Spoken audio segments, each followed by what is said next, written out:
Hi, this is Tom Boyk, Lead Teacher for Technology for District 33. And today I wanted to show you how to make a quiz on Socrative. So I've gone ahead already and logged into my Socrative account, and I'm going to click on Manage Quizzes at the bottom. The Create Quiz button's in the top left-hand corner. I'm going to go ahead and click on that. So the first thing I suggest to do is go ahead and name your quiz. You can name it anything. One thing to note that if you're going to share this quiz later with a colleague, go ahead and write down that SOC number. So you can see right down at the bottom you've got your three different question options. So I'll kind of walk you through each of those questions. So first I'm going to try multiple choice. To edit the question, you click within the box that's visible at the top of the multiple choice window. So then you just go ahead and type in your question. And then you click outside of the box, and now you can see it's gone back to that yellow form, but that my typing has been entered in there. To change what the answer choices are, you simply click in the box,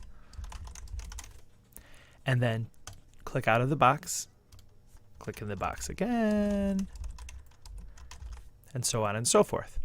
You'll notice down at the bottom you have the ability to add and delete. So if I only wanted two options, I could go ahead and delete, and if I wanted to add more options, I can go ahead and add. One thing you have to do with each question is you have to designate which answer is correct. So I'm going to go ahead and click on that box. One thing I wanted to mention, especially with multiple choice questions, is that you are able to have two or more correct answers, but what that means is that the students have to select all of the correct answers. You're definitely going to want to clarify that with your students. If you want to add an explanation, you can. If you want to add an image, you can also do that. Let's go ahead and look at true false. Again, I get this true false form. I go ahead and click in that box to type up my true false question. Click outside, and now you can see my typing has now filled that box. I go ahead and say that that's a false answer. Again, explanation, add image if I'd like. I'm going to add a short answer.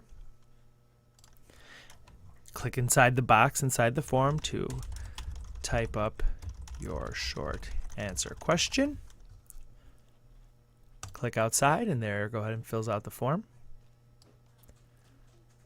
If you ever need to, you'll notice that there's arrows on the right-hand side, and there's also an X. The X means if you'd like to get rid of that question. So if you want to delete that question, you just hit the X. If you would like to ever change the order, you can click on these arrows. So you can see that my multiple choice question, which used to be question 1, now has become question 2. If I want multiple choice to go up, I hit the up arrow, and now multiple choice has become question 1. After you've completed your quiz, make sure you hit save and exit.